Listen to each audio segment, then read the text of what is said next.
recording? We are all good. Okay.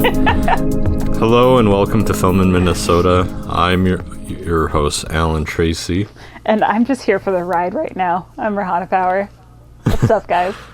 Yeah, so preface, this is going to be a spoiler alert for all the movies that we've seen going forward into this podcast. Mm-hmm. So, Prepare. Also, yeah. Also, this is like the day of the recording, so we're just pumping it out there, so you might hear a lot of weird sounds that you normally don't. We're a little squirrely, so yeah. So yeah, it's going to be a little silly, but that's okay because It's the Oscars. So. Exactly.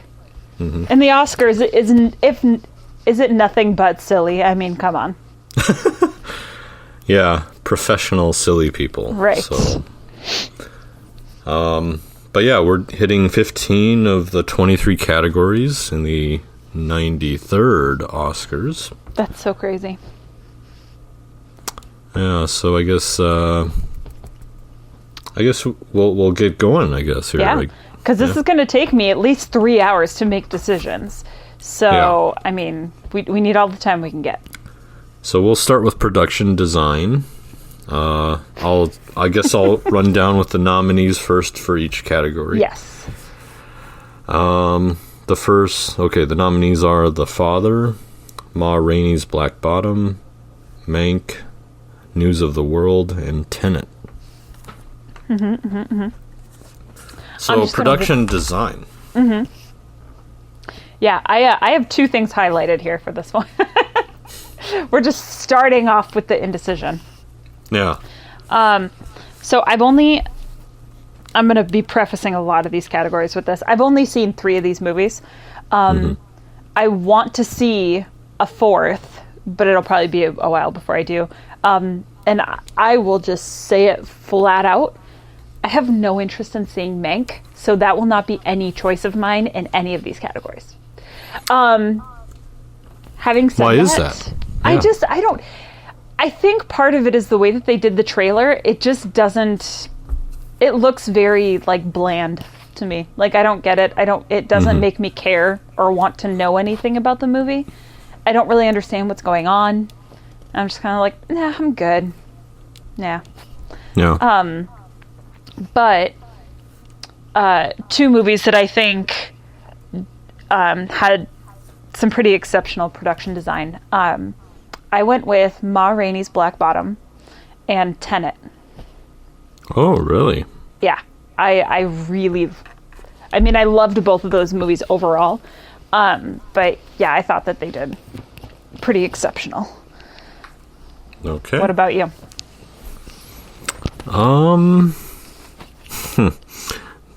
I personally picked The Father. Ooh, okay. Just because I think it lent itself to the story. Mm-hmm. Just how confusing it was for him, Anthony Hopkins' character. Yeah. And I was a little confused too at a few times. I was just like, wait a minute. What changed here? Mm-hmm. Yeah, because there's always something little in that movie, like in each scene. And even as this, like, it can be in the same scene, and all of a sudden someone will walk out and someone will walk in, and there will be slight differences. And it's so fascinating the way they did that. Or just like the fact that each setting that he finds himself in looks like the same setup, like they use the same set, just redecorated it. Yeah. So. It was very clever. That's a really good point. Yeah. Yeah, they definitely had some excellent production design. Although I do see your argument for Tenet. So. Yeah, I mean, that movie it blew my mind. I've seen it a couple times since I saw it. This was actually the one movie last year that I did see in theater, where we masked up and went with it and just sat in the corner. But, man, it blew my mind. And every time I've seen it, I've noticed different little things that I'm picking up on that, like, lend itself to making more sense, but that you just don't even notice. And the fact that like, there's so much detail like that in like just layered throughout the film, especially as they kind of go forward and then have to revert back throughout the film itself. It's just brilliant. It's so fucking good. Yeah, it's excellent. So your pick is Tenet, and mine is The Father. Yeah. We'll just see who wins. No. Right? Yeah, it'll probably be Mank. Who knows? Yeah. Yeah. Could But, be. Yeah. Yeah, we'll keep a running tally, see where we end up. I didn't do that last year, but now since we have so much time on our hands. Right. Exactly. Next category is sound. Now this is interesting. They used to do sound mixing and sound editing separately. Mm-hmm. And last year, I guess was the last year they did that, at least as far as I know. And you, Rahana, got it both right. Dang. Yeah. I'm hoping I got it right this time, too. Yeah. Well, I think you might. Okay, so the nominees for sound, best sound, I guess, is Greyhound, Mank, News of the World, Soul, and Sound of Metal. Mm-hmm. Now, why is Soul in here? That's an animated film. Yeah, but I mean, it's based on music. Like the character's life is about music. It's like that's his passion. That's all he cares about. That's what he lives for is music. And then when he dies, and he's trying to get back to life, to the world, along with the little soul that he's trying to like usher into the world as well. That's helping him. I mean, everything is really surrounded by music, and then on top of that is he's learning that there's actually more to his life than what he had just been focused on. It's music is such a, like the sound effects, or like, well, the sound effects, the score, the atmosphere is just really musical. I'm assuming that's why it's in there. You have not seen that one, right? I have not, yeah. Oh. Not yet. Alan, you got to do it. Well, it's a Disney it's- Plus thing, I think. Oh, that's right. Yeah, that's Yeah. a good point. Yep. I'll get there eventually. I just have to finish another show. For sure. I am with you there. But it's the reason I say this because it's animated, because you're not dealing with outside interference and recording on a set. Mm-hmm. So that, for me, that's just very odd that it's in this category. Did you not have another film that was live recorded, or? Maybe. That's obviously not the case, since Yeah. there are a lot of other films on here. But, Right. Okay. Maybe there was more. I don't know. I'd be curious to see if there was like an article diving into that or something to like provide some insight into that decision. Because Yeah. that's a really good point. It's not something I thought of. Because you have full control of both visual and auditory things in that sense. Because then it's like you just make them up based on what you need. Right. You don't actually record them on Yeah. a set with a bunch of people or anything. Yeah. Or outside, you know what I mean? Now I'm intrigued. Yeah. Well, anyways, my pick is Sound of Metal in this category. Yeah. How come? What made you pick that? Good question. Probably the lack of sound. No, I'm just kidding. But the way they interpreted a lot of things, like the way he was hearing things after he got the implant, and even before, like how he lost his hearing, like what would that be like? What does that sound like? To people who can hear, obviously. It's just like, like, it was pretty immersive for sound, so. Yeah. I actually picked the same thing for the same reasons. They did such a fantastic job, like layering it from, okay, he can hear normally. And I mean, he's in a band, he plays the drums, like that is his life. And so he's obviously got like that, it's so important to him. But then like hearing him gradually, like very quickly, but still progressively like lose his hearing, and hearing what that sounds like to him. And then it kind of bounces back to what everybody else is hearing while they're communicating with him. And then at some point he as he's getting the implants, he is in total silence. He hears total silence, and just like having that perspective, and then also the really crazy sounds from when he can hear again with the implants. It was fascinating and really heartbreaking. They did a great job with it. Right. I feel like that one has to win.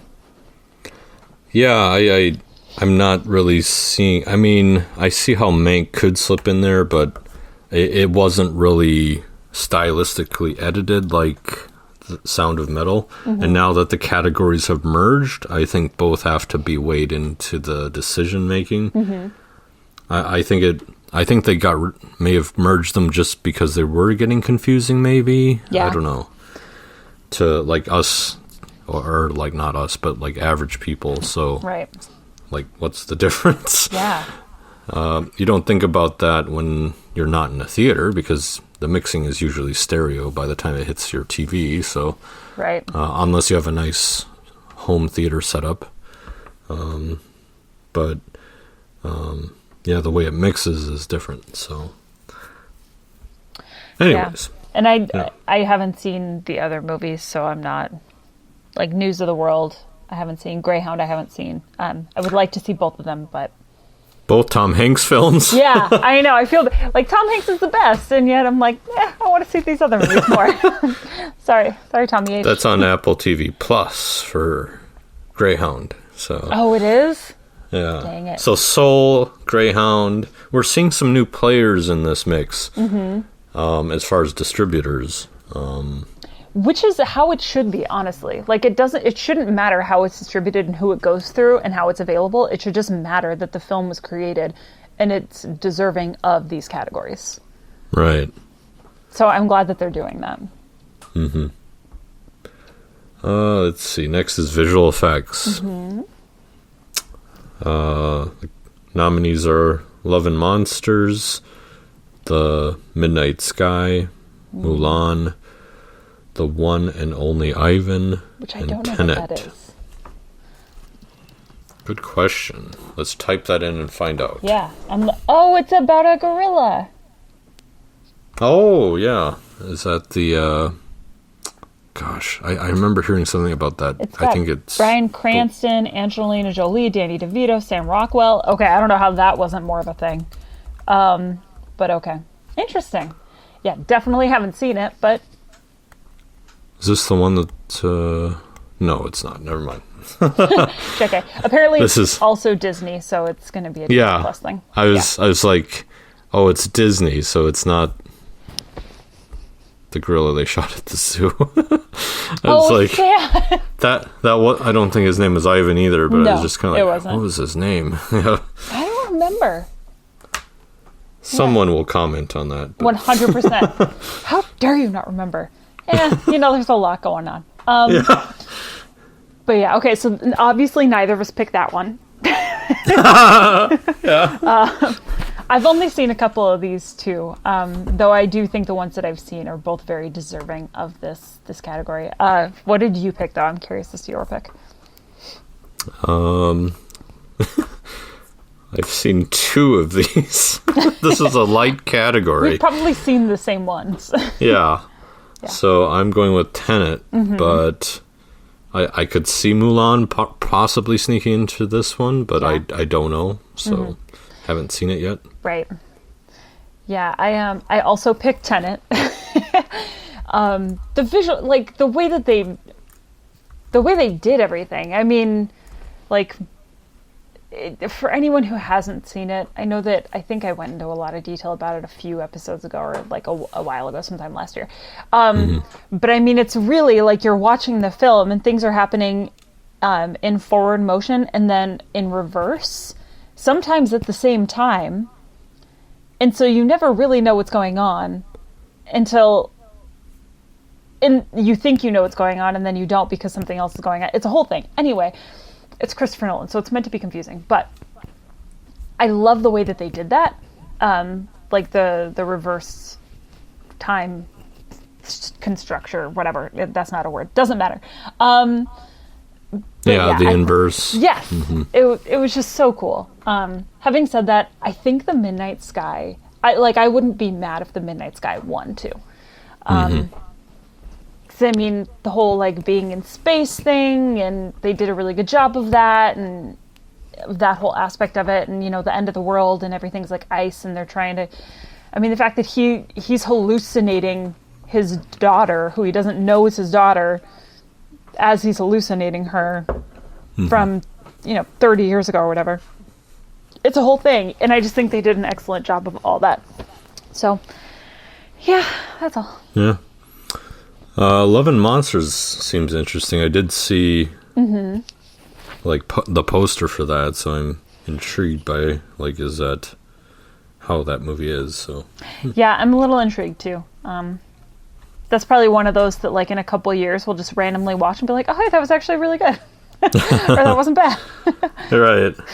Just like Jojo Rabbit we were talking about for you off the air. Legitimately had zero interest. I was like, I was so complacent in the idea that I would never, ever, ever, ever watch that movie in my lifetime. And I ended up watching it last night, and it was actually pretty good. Like I was like actively trying not to enjoy it, and it still made me laugh in a handful of places. Yeah, those kids are just really good. Like on top of the fact that like Sam Rockwell's good, Alan Alfie is good, or Alfie Allen, Scarlett Rebel. Johansson, Rebel, like all these fantastic actors. But the kids are really, really good. The way that they delivered lines and their timing and everything was very impressive. Did you like Taika Waititi? Seriously, like 3 minutes in, I was like, "Is that who that is?" Jared's like, "Yeah." I was like, "Oh shit, this is awesome." He did a really good job in that role. He jumps out the especially- window. Yeah, especially having written and directed it, like that's pretty impressive. Yeah. And then the kid's one little goofy friend, who just looked Yep. like a adorable mini, like Rascals. yeah, thing. like Rascals / Harry Potter. I was Yeah. like, I loved it. He was adorable. He was one of my favorite parts. Yeah. Especially as he was like talking down about English people, and I'm like, dude, you have an English accent, you child. Like, what? But anyway, that's last year. But yes, kind of like that. Yeah. Well, next category, adapted screenplay. The nominees are Borat subsequent movie film. That's a title. Yeah. The Father, Nomadland, One Night in Miami, and The White Tiger. I actually struggled with this one, which is funny because I've seen 2 of the movies and I didn't pick either movie that I've seen, which I don't think is probably normal. But I desperately want to watch One Night in Miami. I like the moment that I saw the trailer, I fell in love with it, and I have a thing about Leslie Odom Jr. anyway, so that's probably part of it. But like it just looks so phenomenal and so intriguing, and yeah, so I actually picked that one, even though I haven't seen it yet.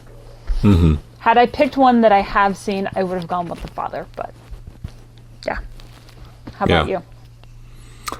Oof. Yeah, I was stuck between those two also. I ultimately picked The Father. I don't know. I'm totally fine if One Night in Miami wins. So Did you see that one yet?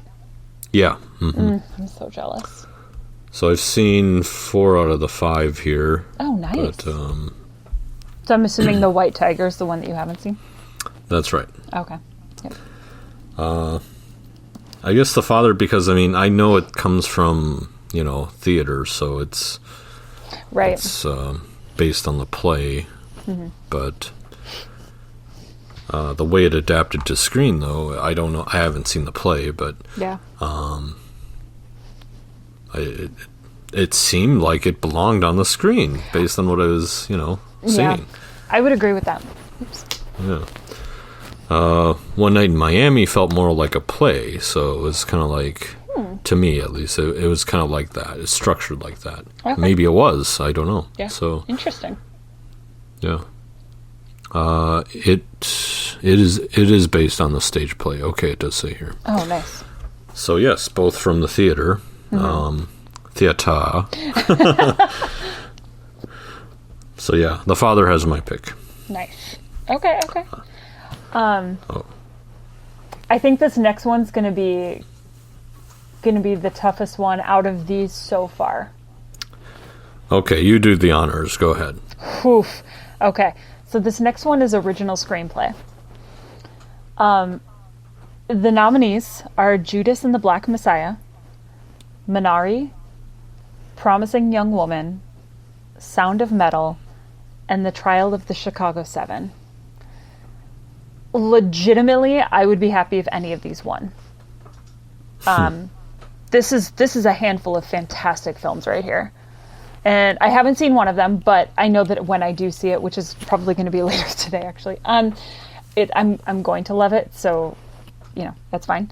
But oh man, these are just such good films. This is one of those that's really hard. There were a handful that were really hard for me this year. I went with Promising Young Woman. But I almost went with Judas and the Black Messiah. And again, like, if the others win, I'll like understand why. Like, fuck, they're good. I don't know. What did you pick? On this one, I picked the same, Promising Young Woman. Nice. So, yeah. So we agreed on that one. Interesting. Yeah. Okay. Well, what was your pick for visual effects, real quick? I'm sorry. Visual effects was Tenet. We had the same one for that Okay. too. Wow, we got a lot of the similar ones here going on. Yeah, 3 for 5 so far. Oh, wow. Okay. So, moving forward, I feel like we're just gradually getting into some really fun ones. Film editing. Again, I feel like this is kind of tough. But the nominees are The Father, Nomadland, Promising Young Woman, Sound of Metal, and The Trial of the Chicago 7. What'd you go with, Alan? I went with The Father.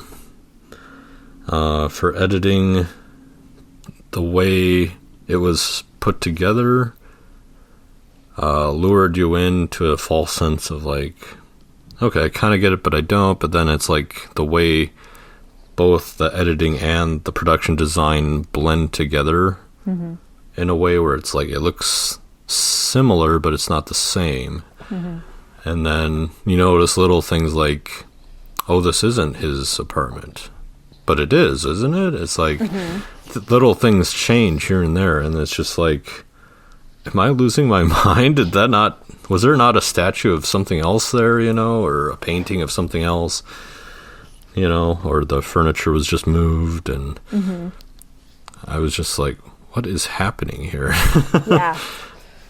And you're just along for the ride, and it's just like that, just those two things just coming together in a way that just lends itself to the story, I think. So, The Father. Yeah, I went with the same one. Wow. Yeah. Again, it was hard for me because I really feel like the editing, especially when it came to like Sound of Metal, Yeah. was really excellent. It made you feel like you were really experiencing a lot of these things, the way that they pieced everything together for you. But yeah, I'm with you for all the same reasons that you were just saying. The Father, I think the editing was just so, it had to be perfect in order for you to really like feel that same confusion and frustration that he's feeling the whole time. And also to not, like, you don't know what's going on. You don't know what's real. because every time things kind of change and they switch and you notice these little differences, you're like, oh, okay, maybe this is actually the real world right now that he's finally experiencing. And then it changes again, and you're left feeling those same things that you can tell he's feeling. And as he goes from being really angry and upset to being really sad and breaking down and just not knowing what's going on, and then he's loving to his daughter, but then he's mean to his daughter, and he doesn't the editing really did have to be perfect for that, and I think that they pulled it off just flawlessly. Yeah. Yeah, it was a wild ride, because it's like some changes were just subtle enough that it was like, wait, is he crazy then? Or wait, are we not, what's going on here? And yeah, so absolutely. All right, and then the next category is original score. So this is, I haven't seen most of these films. I've only seen one of these films. Though I want to see over half of them. So Da 5 Bloods, Mank, Minari, News of the World, and Soul. I went with the one that I've seen, and I went with Soul. Again, the film is based on music, so I like on this man's musical life and his love for music and all that, and on top of the fact that I love jazz music so much, so I went with that. But I'm curious as to what you picked and why. I've seen all except for Soul. And I picked Soul. So Really? Yeah. Interesting. Why? What made you do that? Well, score, we think music, so Yeah. I would assume, based on what I've seen about the film and like trailers and such, that it is well scored. Yeah. And has, even in the times when he's not playing music himself, maybe, it's probably giving more room for the music to play to the mood or whatever. So, Okay. Yeah. Nice. All right. So this next one's going to be all you, Alan, because I haven't actually listened to these. So the next category is original song. So it's going to be song, title, movie that it's from. So Fight for You from Judas and the Black Messiah. Hear My Voice from The Trial of the Chicago 7. Husavik, maybe, from Eurovision Song Contest. Can't pronounce this correctly. EOC? Losi? Losi? Is that it? I can't tell if that's an L or an I. I don't know. Anyway, it's from the movie The Life Ahead, which I've also not seen. And then Speak Now from One Night in Miami. Well, my favorite, just personally, from this list, after listening to the songs, I liked Hear My Voice from the Chicago 7. Nice. Okay. I'm just going to go with you on that. Again, I don't remember any of the songs specifically. And I did not listen to them, unfortunately. So I will just take your lead on that one. Yeah. There we go. All right. Now we get into some more direct categories. Yeah. Haha. Big See what time. I did there? So for best directing, the films are Another Round, Mank, Minari, Nomadland, and Promising Young Woman. Oh boy. My favorite director is in this category. Really? Yeah. Or one of my favorites. So, which is that? David Fincher. Okay. Nice. It's understandable. Mm-hmm. But I did not pick him in this category. in this round. Okay. I'm intrigued. So, I went with Promising Young Woman. Dude. Okay, why? Give me deets. Well, for the same reason as the screenplay, Emerald Fennell is she's so good. She's she's a good writer. She wrote for Killing Eve, which I'm binging right now, and I finished season 2, which she had a huge hand in, and she wasn't back for the following season because she was making, I believe she was making Promising Young Woman. Oh, nice. So, I don't know if that will change for the last season. Right. But, yeah, it was just really good writing. So, plus the directing. So, she's my favorite of the films that are on this list. As for David Fincher, he made this film based on his father's writings, which is like near and dear to him, which I get. But in that way, it's like not his traditional adapted film, Yeah.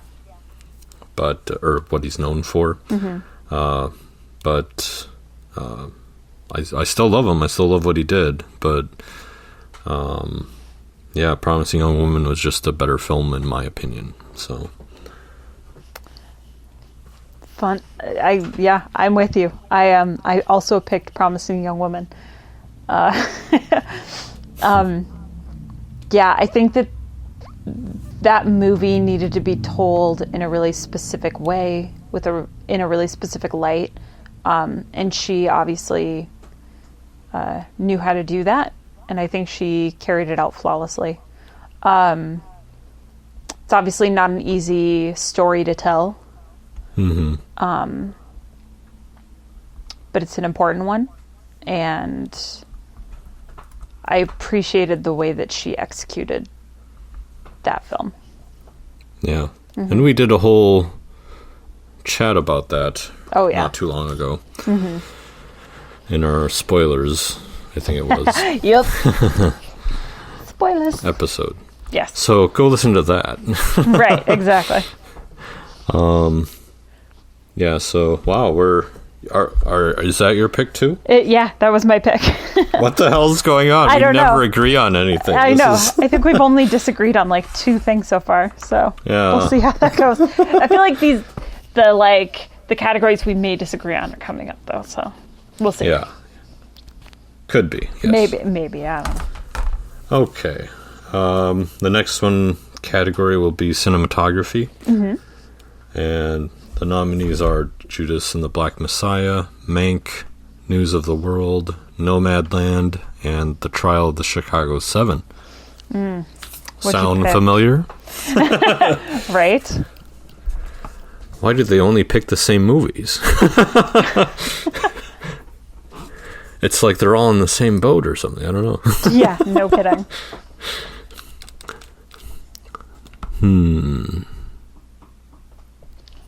Are you leaning towards... I feel like this is where it starts getting really, really difficult, if not almost impossible. But are you leaning towards a specific movie or a couple specific movies, maybe?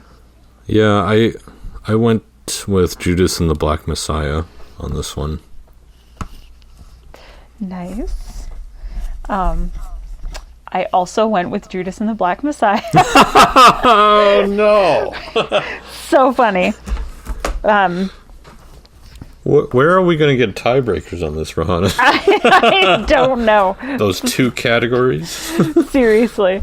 Yeah, I loved the look of the film the whole time. It seemed really raw and and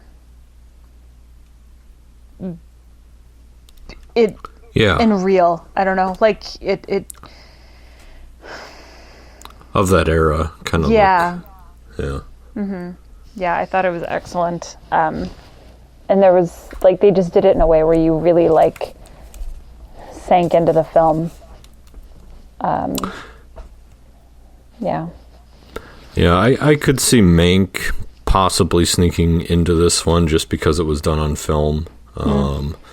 And it's black and white. I don't know Hollywood's obsession with black and white, but it obviously it was done right. So, and same with like the sound, because they recorded it on like the old style recordings or recording, equipment. So technically it's, they're very creative and very strong with what they did. So, which isn't done often today. So maybe it will get the Academy Award for those reasons, because of the technical difficulties there's more obstacles to film than there is with digital. So, and only so many people can do that nowadays. Right. So, I would say it could be possible that those two categories, cinematography and sound, could swing towards Mank just for the technical reasons, because those are technical categories. So, right. But as far as visually, like the overall outcome, in my opinion, Judas and the Black Messiah does have my favorite in mind for that. So, yeah. Yeah. Now we can really start to dive into some things with acting, and I'll let you do the honors, Rana. Oh, okay. So we're going to start with actress in a supporting role. Maria Bakalova, I think is how you say her name, for Borat subsequent movie film. Glenn Close for Hillbilly Elegy. Olivia Colman for The Father. Amanda Seyfried? I will never know how to say that properly. Mank. Seyfried, I think. Seyfried? Okay. And then, and I'm also going to say this incorrectly. Yoo Jung-yoon for Minari? Okay. Again, I've seen 2 of these movies, so I want to hear what you think, as having seen more of them. Yeah, I've seen everything but Hillbilly Elegy. I chose Olivia Colman for The Father. Really? Yeah, I think she, based on all the performance that I did see, helps play up that emotional angst that we feel in The Father. Just because, like, it's like all relationships, there's a two-way street, and so I personally liked her performance the most. I thought it was very good. I also picked Olivia Colman. I feel like we're getting real boring real fast. Yeah. So where's the conflict? Right. I also picked Olivia Colman. I feel like I felt, how to put this? I felt like I was able to relate to her character. Not necessarily in all of the detail, like the dementia level and all of that, but like just in, wanting to take care of a parent as they get older, but not necessarily knowing how to properly, and having this internal struggle, especially as you watch him experience his daughter in different ways, and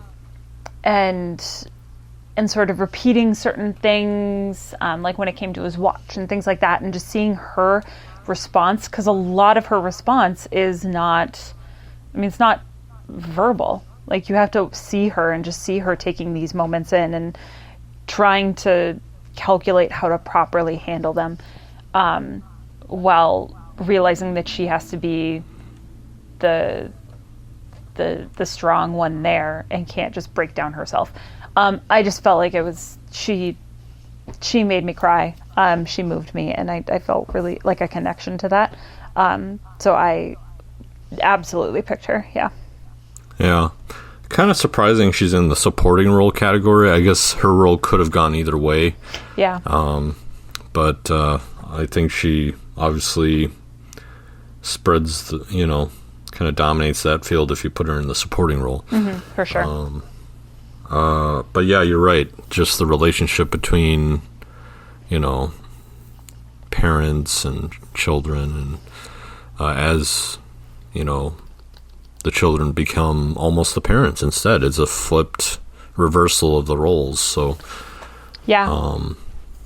And that's kind of how, interesting how that goes in Western society too, and just how that is approached. So, but she played it well in the sense that she played off of Anthony Hopkins, of course, and the way they were together was completely believable. So yeah, absolutely. Yeah. Nice. So hopping to actor in a supporting role. So we have these are the categories I can't choose. So this is going to be all you. So we have Sacha Baron Cohen for The Trial of the Chicago 7. We have Daniel Kaluuya for Judas and the Black Messiah. We have Leslie Odom Jr., my future husband, for One Night in Miami. We have, and I'm going to say his last name incorrectly, I know, but Paul Raci for Sound of Metal. And I'm also going to pronounce his first name incorrectly. Lakeith Stanfield for Judas and the Black Messiah. How do I pronounce that properly, Alan? That sounded right. Did it? Okay. I'm just absolutely obsessed with his acting. I have no idea how to properly pronounce his first name, so I should probably learn that. I'm just going to be super real with you. When it comes to like the actual, Sasha could win, Daniel could win, Leslie could win, Lake could win, and I would be super supportive. Oh, is it Lakeith? Oh, is it? Maybe, yeah. I'm such a giant turd. Hey, we live in Minnesota, okay? It's all lakes here. Okay. I feel like as someone with a weird name, I should just automatically realize that I should learn how to say names properly. And I don't do it. Yeah, see how well prepared we were today, so. Right, exactly. But their performances, all of them, were so moving to me and were so dynamic. And like Leslie Odom Jr., I didn't see his performance, but again, he is the reason that I want to see this movie. What I saw from him in like trailers and cutscenes and things. So it's, all of it, all of them. This is where I get controversial. All of them. Yeah. They should all get awards. And I'm mad that they're making people choose. I mean, like, Judas and the Black Messiah, I feel like that could split the vote there. Yeah. But, I mean, Daniel Kaluuya, like, why is he in this? Why are they both in supporting? Right. They were lead actors. Like, what is happening? I don't understand. I think we'll know why once we hit the Best Actor category. But, yeah. But, I mean, yeah, that could split the vote for them. Damn.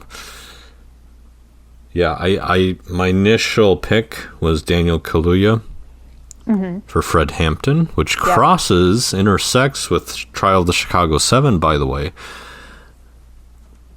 Oh, you know about that, shit.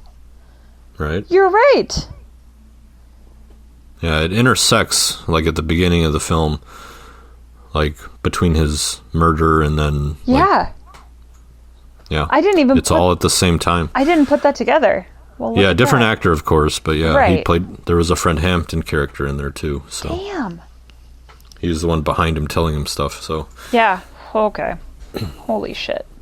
Yeah. So, but, I mean, Lakeith Stanfield, I mean...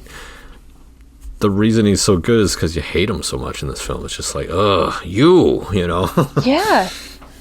But it's like, you do, but at the same time, you can also, like, the way that he plays this role, you can see him growing into it and realizing that this is something that he actually like is like wants to be part of, but he's not able to get out of this bad situation that he's in, and he's put in like it's hard. It's hard because you feel the humanity. His performance is incredible to really make you understand, if you step back, like, this is a bad situation and you are the bad guy here, but also you're not the bad guy and you were put in this situation because of other people. He was kind of the bad guy. Yeah, I mean, true. But like I just feel like you see him growing and you see him like wanting to be part of this movement. Yeah, in the epilogue, it's kind of like, wow, you just weren't a good person. Yeah, that definitely, yeah, I will give you that. I think I don't know. Maybe I just like him too much as an actor, so I like fell into it. That might have been part of it. True. But yeah, man, they were just both so good. And both in Get Out. That's right. Yeah. You're right. He told you to get out. No, I'm just kidding. So your choice is Daniel Kaluuya then? It is. Okay. I don't know. I'm good with Lakeith Stanfield for winning, but yeah. Okay, so let's hop back to actress. We're gonna do actress in a leading role. So we have Viola Davis for Ma Rainey's Black Bottom. Mm-hmm. Andra Day. Okay. In The United States versus Billie Holiday. Vanessa Kirby for Pieces of a Woman. Frances McDormand for Nomadland. And then Carey Mulligan for Promising Young Woman. This category. Mm-hmm. This one I had to spend weeks trying to decide. Dang. And I'm still not sure. It's just... There's like 3 actresses here that I really think could win it. Mm-hmm. Oh, maybe 4. I don't know. Yeah. It's just like, these are good picks. They really are.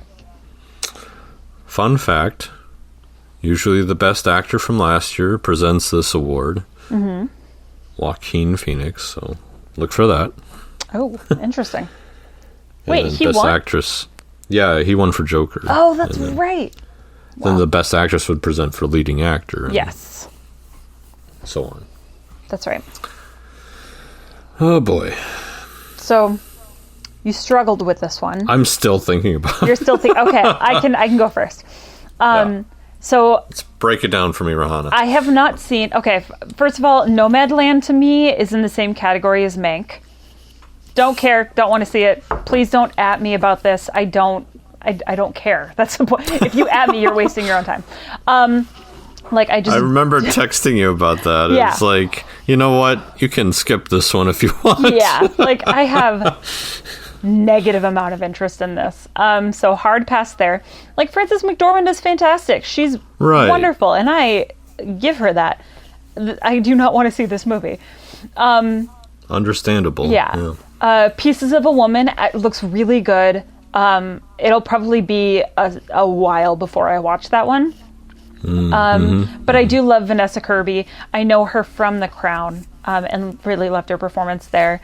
But, nah. I mean, I'm sure she's... Oh, she's excellent in that. Yeah, I'm sure she's very deserving of being in this category, 100%. Especially knowing what the film is about and all of that. Andra Day, I want to see this movie so bad. This is one of those ones that I'm really upset that I didn't see before we recorded, actually. The United States versus Billie Holiday. I love Billie Holiday. I actually did a bunch of reports on her back in elementary school because I just love Billie Holiday. So I really want to see this. I think it's going to be really powerful and amazing. And I know Andra Day's music, and her voice is incredible. So I think it's this fits. This makes total sense to me. And I'm sure that if she wins, she's going to be very deserving of it. It's her first role. Yes. Yep. Which is fantastic. But having only seen 2 movies out of this category, my pick is going to be between these 2. And honest to God, either of them could win and I would be happy. Carey Mulligan or Viola Davis. I think both roles are fantastic. Both performances blew me out of the water. I think they were both very difficult and both very dynamic and strong moving, characters, very strong, or people, which I love. I went with Viola Davis. I thought I loved the creativeness that she really had with that role and all the choices that she made. And I love Viola Davis. I love how strong of a woman she really is. And how that comes through in so many of her performances. And here, it was like blatant here. And I just loved it. Like, I could watch her forever. So I went with Viola Davis for Ma Rainey's Black Bottom. Awesome. Yeah, I think I love Viola Davis. She's just such a good person, and she knows like how. I mean, she's one of those people that struggled to get where she is, and she just never gave up, and that's what she preaches, you know. Yeah. So,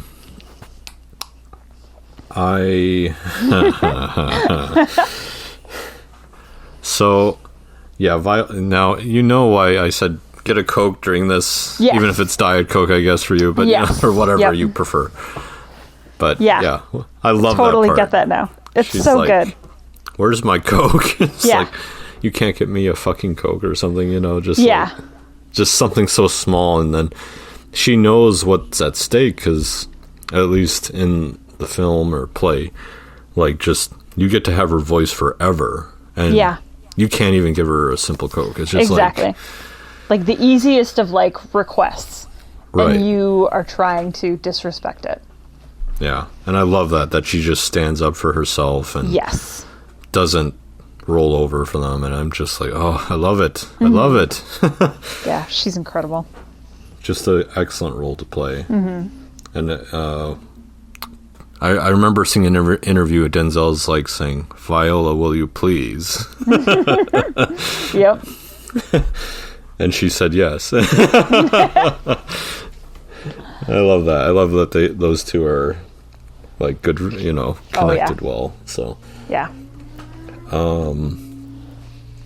Andra Day, I did see that. I saw all of these. So this is why it was so hard, because I saw. Yeah. Yep.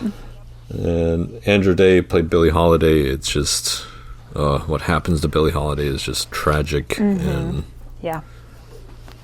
it's horrible. It just speaks to what's going on now. Like, it's just things that should have been taken care of by now aren't, and they're still just, you know.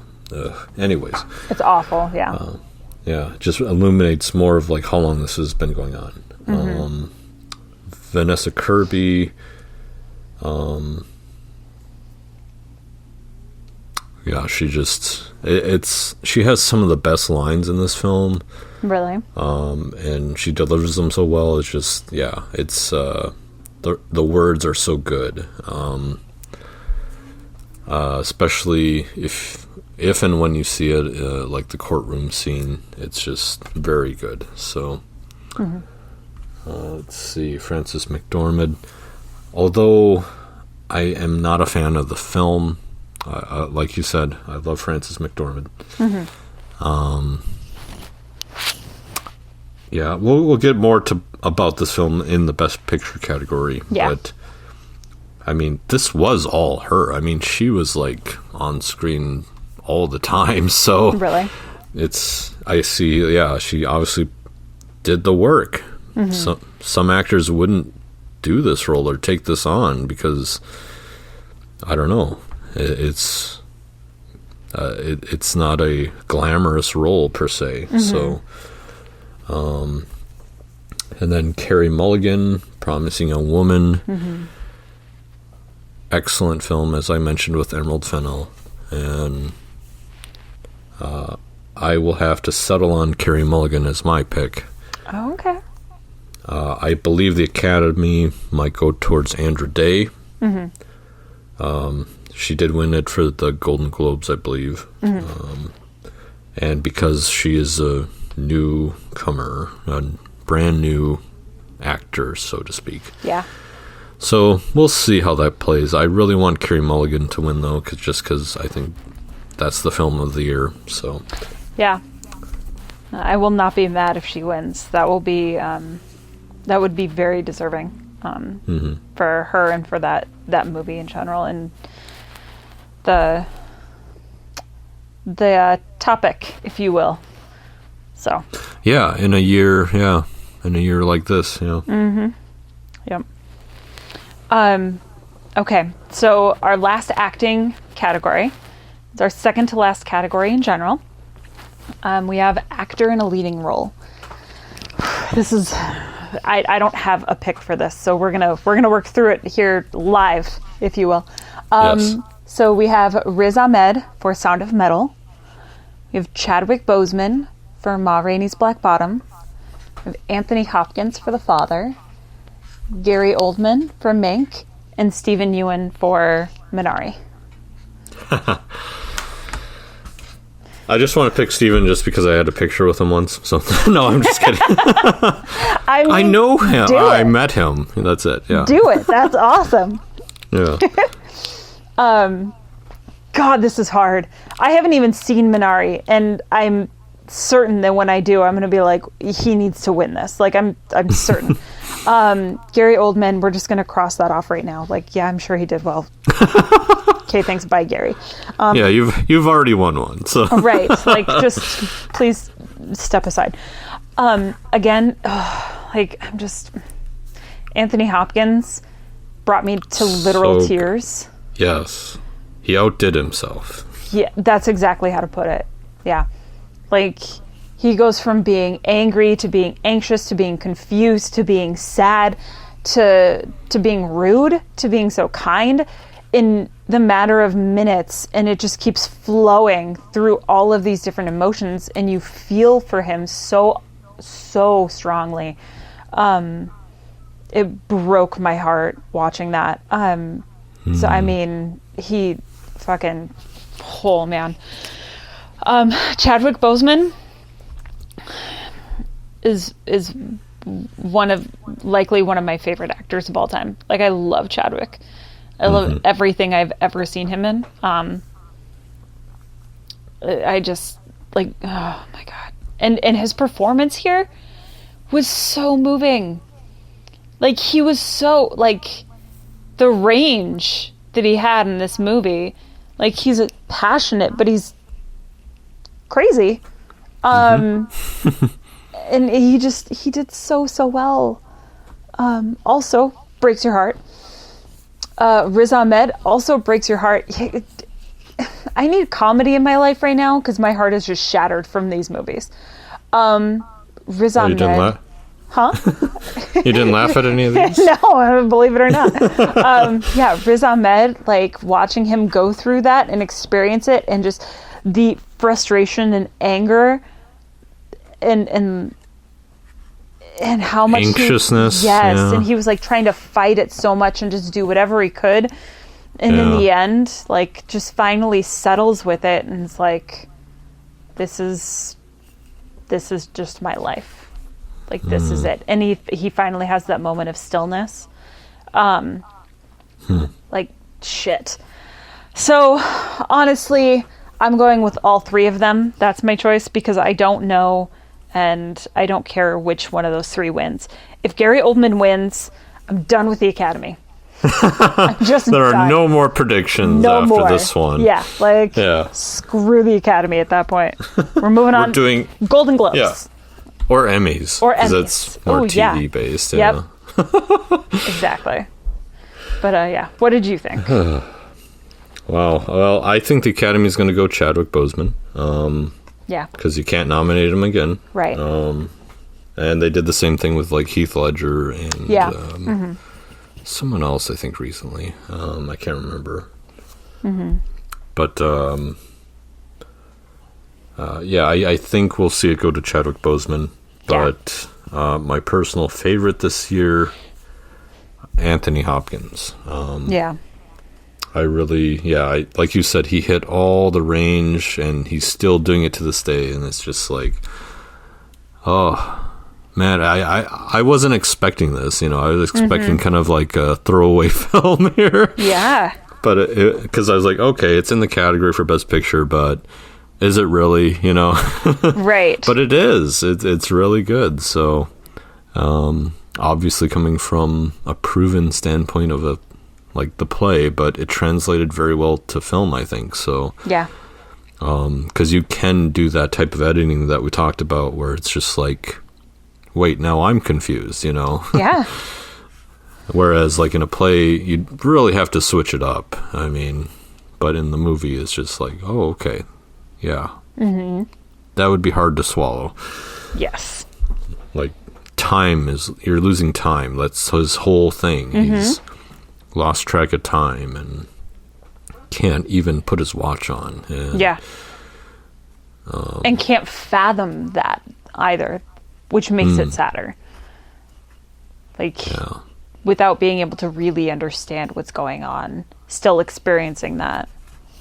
Yeah, it's almost like Memento, like where he's trying to figure out things again each day, and it's been months since you've been in the hospital or something. It's just like, but I was just here, I was just at Anne's place. So that just finally sunk in, and now he's not there. It's just like, wow, that's tough. So. Yeah.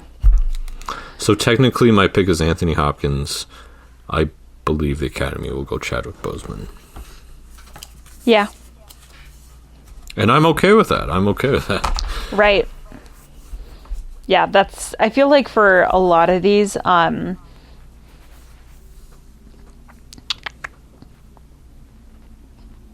literally just lost my train of thought. What is happening? For a lot of these, you're thinking... For a lot of these, when it comes to, like, at least the acting, it could... I mean, they picked some really excellent choices. Mm-hmm. So, I mean, it could go a number of ways, and if it does, I don't think it's going to be, like, upsetting. Again, unless Gary Oldman and Frances McDormand win, in which case, I'm done with the Academy. But assuming that you doesn't have stipulations. Yeah, okay. But assuming that doesn't happen, like, these other performances, there are just so many, like, unbelievable performances that it's hard to be like, this one is definitely towers over the other, Yeah. Like, well, you have a 1 in 5 chance, Rahana. Well, really, you have a 4 in 5 chance of winning. Whereas the Academy would lose if you get a 1 in 5. Never mind. Yeah, right. Let's not lose viewers over this, Academy. Right, exactly. All right, so now for the biggie, the top dog, number 1. Now, Best Picture. Now, normally they do ranked voting. I guess we didn't really do that this time. I guess we could if you're... I don't know how you feel about that, but... What do you mean? Like ranking 1 through 8. Your top to bottom ones. I'd be okay with... Well, no, I can't do that. Actually, because I can't pick a favorite. Yeah, okay. I'll go through it here. We'll see. Tell you the 2 that I can just nix off the list, but everybody already knows those by now, so... Okay, yeah. The Best Picture category, the nominees are The Father, Judas and the Black Messiah, Mank, Minari, Nomadland, Promising Young Woman, Sound of Metal, and The Trial of the Chicago 7. Silence. There are 7 excellent choices in this group of 9. Excellent choices. I'm such an asshole. So yeah, I remember this last year with Jojo Rabbit, and you ended up watching and loving that. Okay, so. No. Loving is an extreme way of putting it.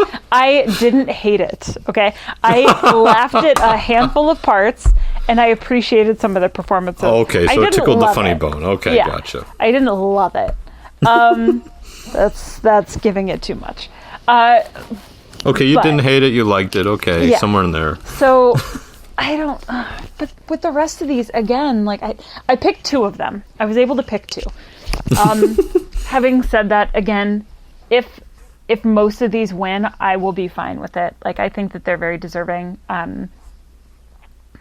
The ones that I saw moved me greatly. I thoroughly enjoyed them from beginning to end. Really glad that I've seen them. We'll probably see them again, etc. But the two that I picked are Judas and the Black Messiah and Promising Young Woman. I think those two I felt probably the strongest about after having seen them. And I would probably continue to watch again. And I feel like I got something from those films. Mm-hmm. And I feel like those two are two of the films that everyone should have to watch. And maybe it's just because of like the messages that you can get from it and everything going on in the world today and over the last, just they're very relevant right now. And so that might be part of it, but I felt probably strongest about those two. Okay. So, what about you? Well, I'd like to go through the films. Mm-hmm. Well, number 8 on the list for me. We'll start at the bottom. Okay. And then we'll figure out which one's more number 1 for you. Okay. Number 8 would be Nomadland. Mm-hmm. I thought this movie was ending 3 times, and it didn't. Oh, that's great. They had these moments where it seemed like wide and swooping with the score, and it was just like, oh, it's ending. Mm-hmm. Nope. Still going. It was just kind of like, oh, here's the ending. No. Yeah. This time. Damn it. So good. She has so many odd jobs. She's, a nomad, so... Yeah. Yeah, it's interesting where people gravitate towards when they have nothing. I mean, that's kind of telling of our society. Like, there is a shift towards just people who can't, have a sustainable housing because it costs too much. And the cost of living is so high, and what you're making doesn't match that at all. There used to be where you could support 2 people or 3 people on one income, and now you can't even do one. It's just like, this is ridiculous. So I do appreciate it for that, for what the film represents. Ultimately, it's a story of grieving, I think. So she did lose someone in her life, so it's plays to that. And I think all these films have a similar message in that regard. Yeah. Mank, it's a throwback. It's what do you call that? Nostalgia, Hollywood nostalgia, Orson Welles type of thing, and Mankiewicz. Yeah, that's the way it was, but okay. I love you, David Fincher, but I didn't. I mean, it's not that I didn't love this film. It's just wasn't your,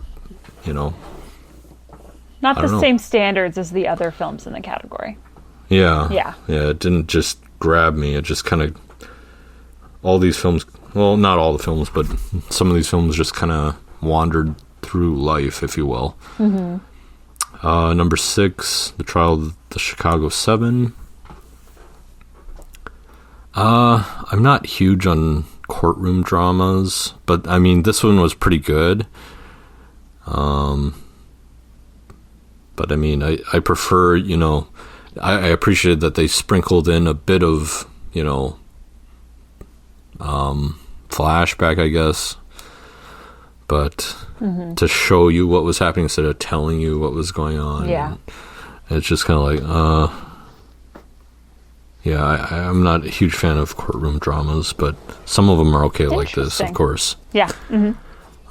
They can be engaging, so. Right. It's similar, I mean, in the sense of the style of the way they constructed the film. It's like Social Network, where it was like, now versus then, and what actually happened, and help us put the story together. So, especially with the different plaintiffs, like because they looped all of these, seven, obviously, the Chicago 7, looped these 7 Plus individuals, plus one, into this, when in reality, they had nothing to do with each other, and they were all in their own little groups and everything. So I thought that it was interesting in how they played that and gave you background and detail on all of them individually, and then as the things played out and they kind of ended up coming together and how that happened.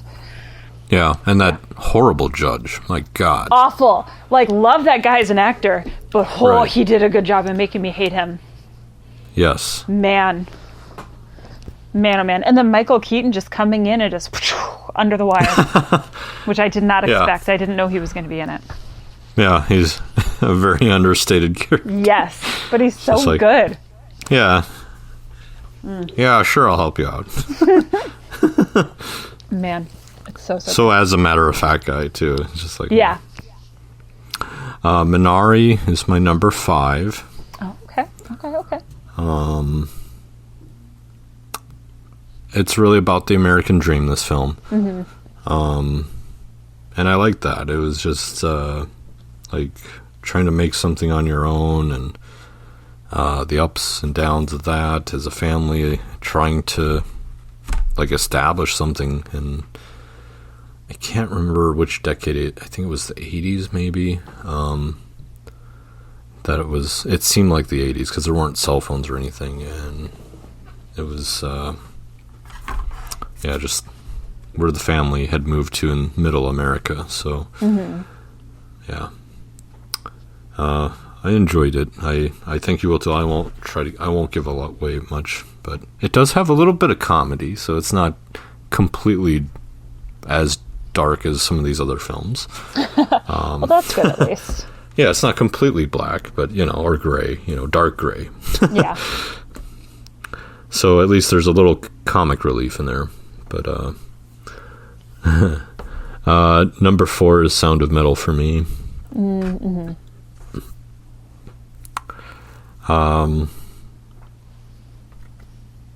Yeah, life changes. I mean, all of these have to do with life changing, just life, like the theme of last year, really. So just either loss or isolation, just, these things that make us feel so alone, as people, and all these main characters go through. Number 3, The Father. Speaking of that, I think we touched a lot on that. So, and then number 2, Judas and the Black Messiah. Interesting. Okay. I wasn't sure how you were going to go with that. Yeah, I know. You were counting down there. I am, yeah.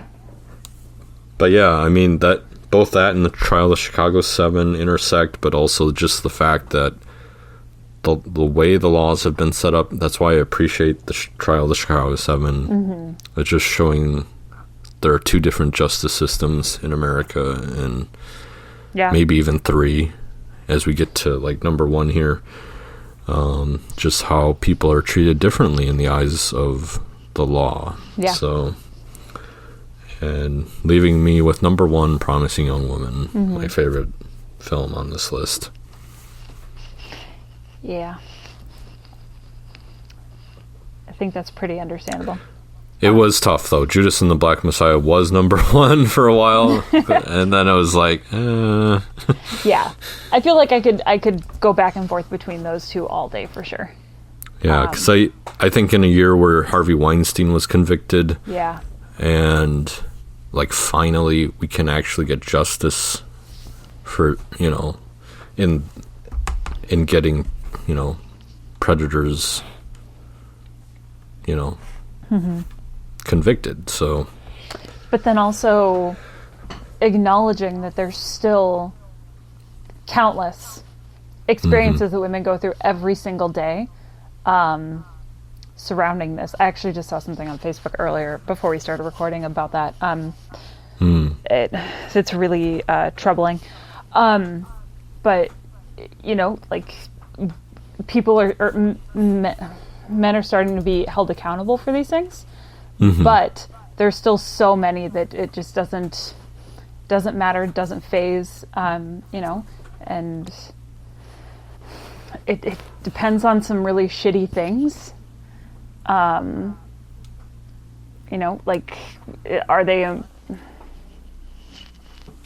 don't necessarily want to get into it, but Right. it's still something, like, it's still a gigantic problem, and so this year we've seen some really positive baby steps, but it's still very important that this becomes an open and truthful dialogue, and I think that this movie really does that, and points out how big of an issue it really is, and how people they're not comfortable talking about it, and so they don't want to, and they just want to step back and pretend like it's not happening because it doesn't happen to them specifically.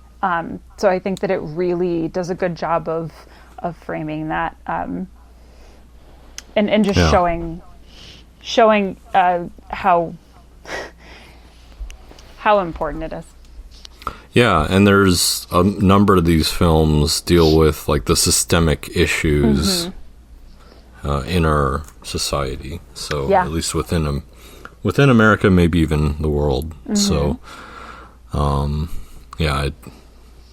it doesn't have a border per se. It's just, you know, it is, you know, how things are set up sometimes. So yeah, absolutely. Have you come to a decision on number one? I honestly keep going back and forth between Judas and the Black Messiah and Promising Young Woman. I will be so happy if either of those win. Right. I think they both fully deserve it, and I genuinely hope that one of them wins. Like, if like The Father, Sound of Metal, Trial of Chicago 7 wins Minari, I'll be fine. Like, yep, great movies, great, you know, stories, messaging, creative process, all the things. But I hope Judas and the Black Messiah or Promising Young Woman actually wins. Because I think that those messages for sure are messages that people just really need to be focused in on supremely right now. So I agree. Yeah. I think Promising Young Woman, I picked it just because it had a slightly better ending. So slightly. Even though they didn't want that to be the ending. I know, right? We talked about that. We did, yeah. They wanted to end it and have it just be like, she died, done. And I'm like, I would have been pissed. The bros so won. I would have been so mad. Like, I love Max Greenfield. I love Schmidt. But I would have been pissed at Schmidt had that been the end of the movie. And it's not even his choice. So yeah, that I'm definitely glad with how they ended up finishing it. It needed that. So yeah, definitely a better end to the movie, 100%. But both incredibly important. So. Yeah. Because it just showed so well the just kind of the how we make excuses. Oh yeah. You know. For people based on how we know them or what we perceive them to be versus who they actually are. And yes. Yeah. Some people just can't let go of that. It's very interesting. Yeah. People are great at making excuses and terrible at holding others accountable or even holding themselves accountable. Right. And yeah, both of these films really point that out. Yeah. So fingers crossed, one of those two wins. We'll find out in a week. We will. Oh my gosh, so exciting. So we're kind of at an impasse at Best Picture. Yeah, it's honestly half of these we can't even tell if we were the same or not because I'm indecisive. So I'm like, I picked 6 movies, and you're like, there's only 4 nominated, and I'm like, I don't care. So so I made that really difficult. But there are only 3 that we like actually disagreed on. That we actually picked different. One for production design. For adapted screenplay, Yeah. And then for actress in a leading role. Yeah. Which is pretty good. I feel like last year we had like 2 that were the same. Yeah.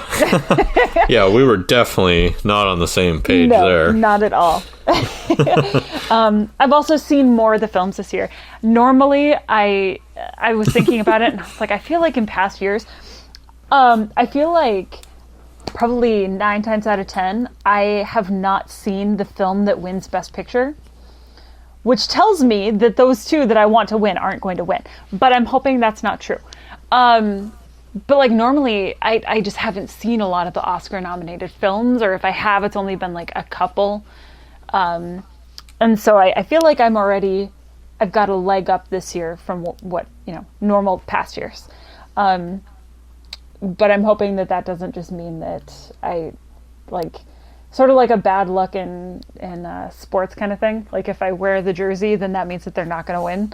Like I'm hoping that me watching the movies doesn't suddenly make it so they don't win the awards. Right. But yeah. Well, that's our Oscars predictions. Let us know what you think. If you have any specific thoughts on who's going to win, like any category at all, are you all in on one movie and not another? Again, don't add us about Mank or Nomadland, but other than that, for sure do. Hashtag Film Minnesota, hashtag Oscars 2021, and tell us your picks. The movies that you loved, the performances, the editing, the directing, all the things. And we will see in a week how spot on or totally off we were. Yeah. Okay. Thanks for joining us, and we'll catch you next time after the Oscars happen.